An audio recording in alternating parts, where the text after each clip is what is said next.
Welcome to part 9 of our summer adventure. In this episode, we set up at Rooiputs for our very first time.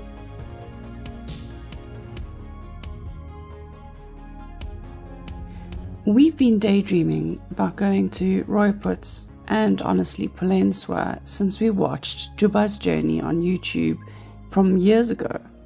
It is such an awesome and inspiring series, and honestly it created this fire in us to not be so anxious about coming out of our comfort zone.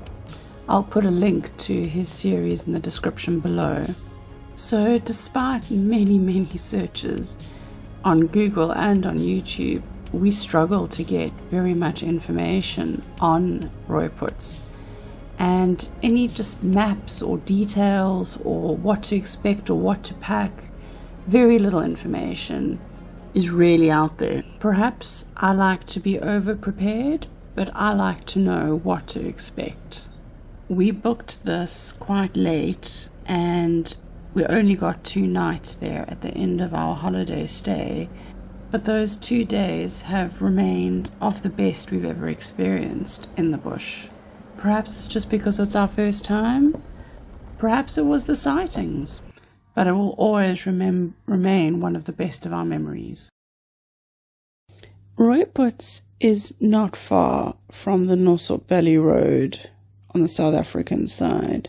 It's just about 400 meters in from that main Nosop Road. Rooiputs is about 25 kilometers from the main rest camp at Rivieren or Two Rivers. So at a steady pace, it's about a half an hour's drive. There are 6 campsites, each with ablutions and an A-frame. I think 2 campsites share one ablution, or at least that's how it was for us. There are no fences, and each campsite is spaced about 100 meters from the next, with the Rooiputs Lodge a little bit on the other side, closer to campsite 5 and 6. They have a viewpoint overlooking the Rooiputs waterhole. Like with the other main rest camps in the Kgalagadi, you need to book Rooiputs very far in advance in the hope of getting what you want. You don't book it through sand parks, you need to book it through Botswana or one of their affiliate tourist sites. We just booked through Botswana and found the service quite good. All the roads on the Botswana side require a 4x4. It's usually not as well maintained as the sand parks roads. They are often very sandy, and whilst we were driving on some of those roads, because of the rain, there were sections that were completely washed away. Certainly Rooiputs and Pulenswa are not nearly as bad as the deep sand that is en route to Maboya-Sohube, which will remain on our bucket list.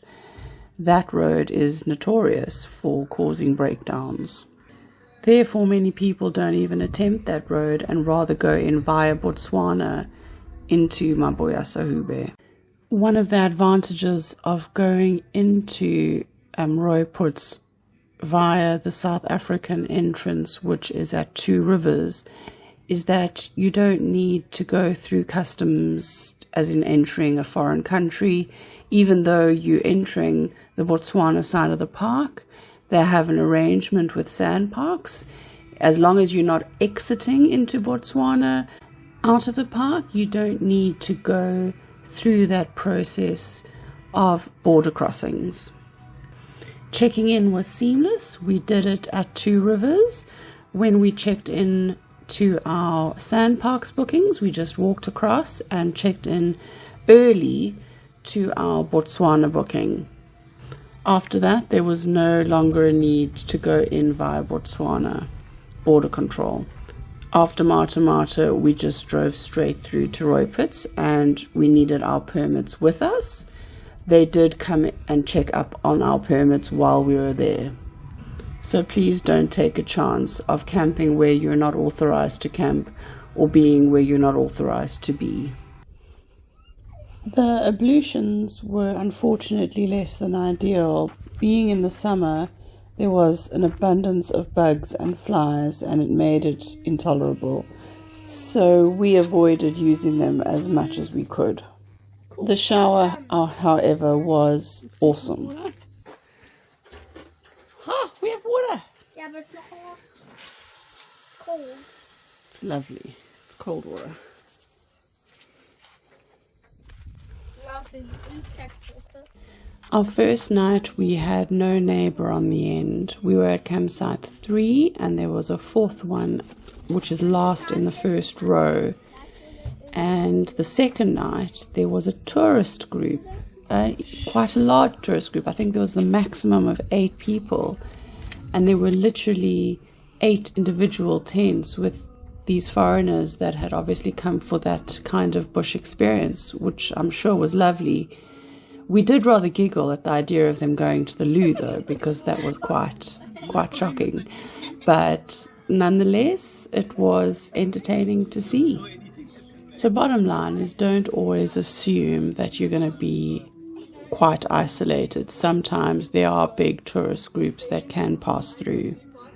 But from what I've heard, it's not that crazy busy with large numbers of individuals. Just don't always expect to be alone.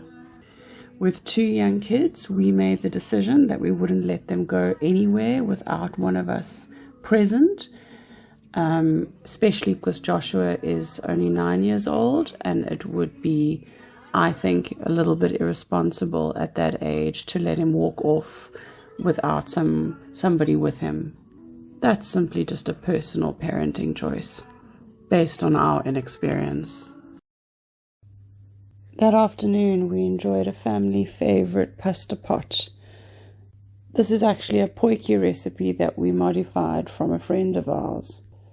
It's prepared with prunes and onion, chicken, mushroom, cheese, pasta, and cream. On this occasion, we added sweet corn as an extra.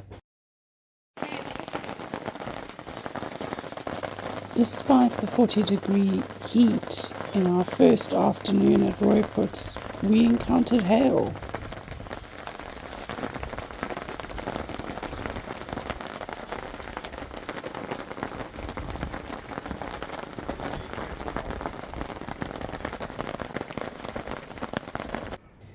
We've spoken a lot about the little things, but on our first afternoon drive from Rooiputs, we encountered a lone male lion roaring for ages. When you do encounter a lion roaring like this, it is something you never forget.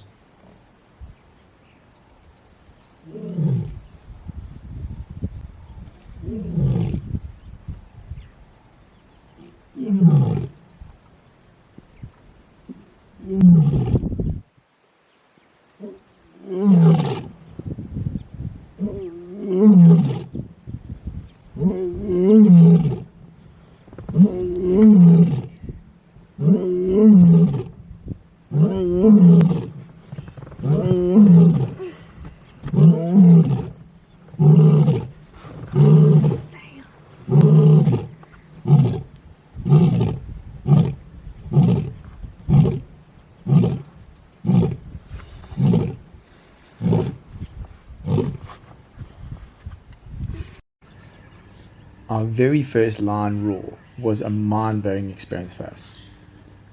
One of our very first wildlife adventures. was to the Kgalagadi region of the Kruger National Park, which is a lot more wilder than lower down in the Kruger, as the animals in this region are not used to human beings or cars.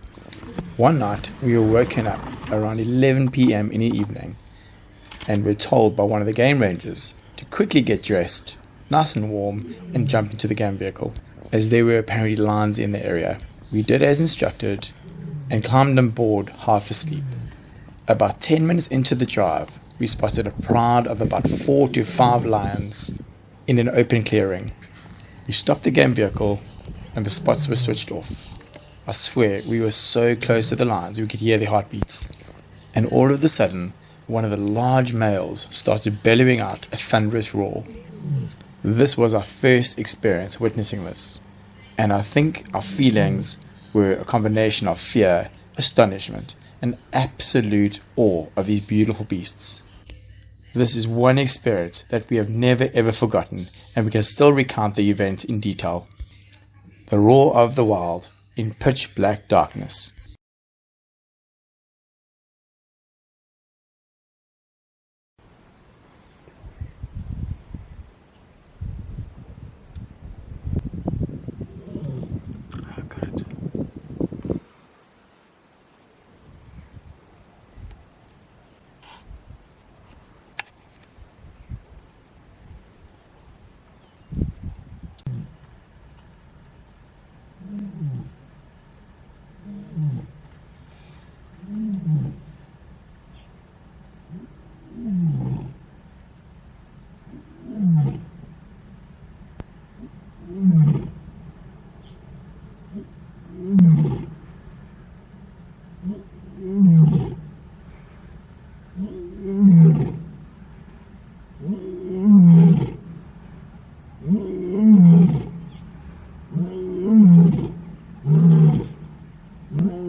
We found out that a lion's roar is typically in association with the territorial behavior.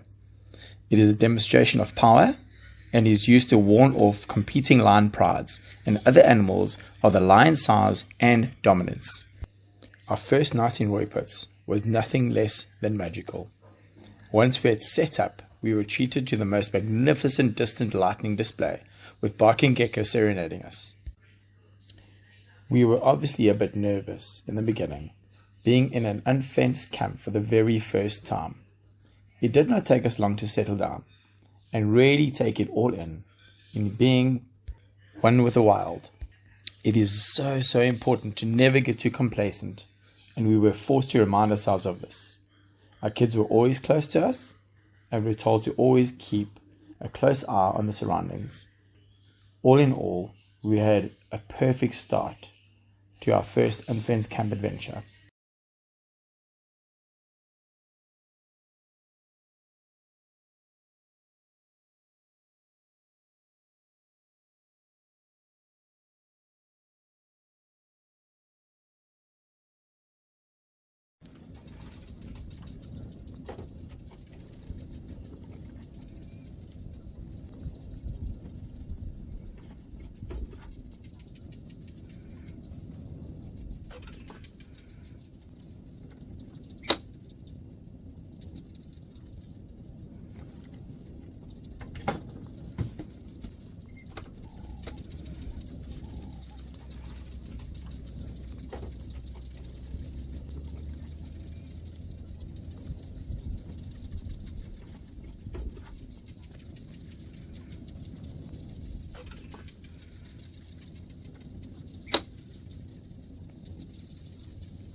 Josh? Yeah. That's water.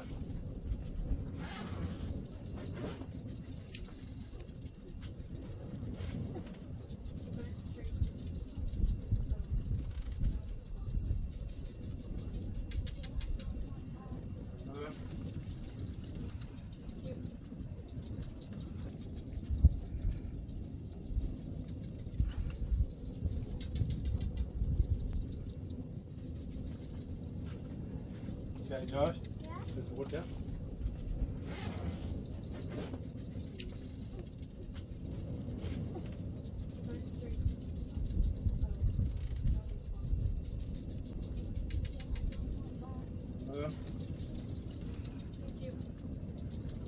We look forward to seeing you for episode 10, where we wake up for the first time in Rooiputs and experience one of the craziest, most wonderful days ever in the bush.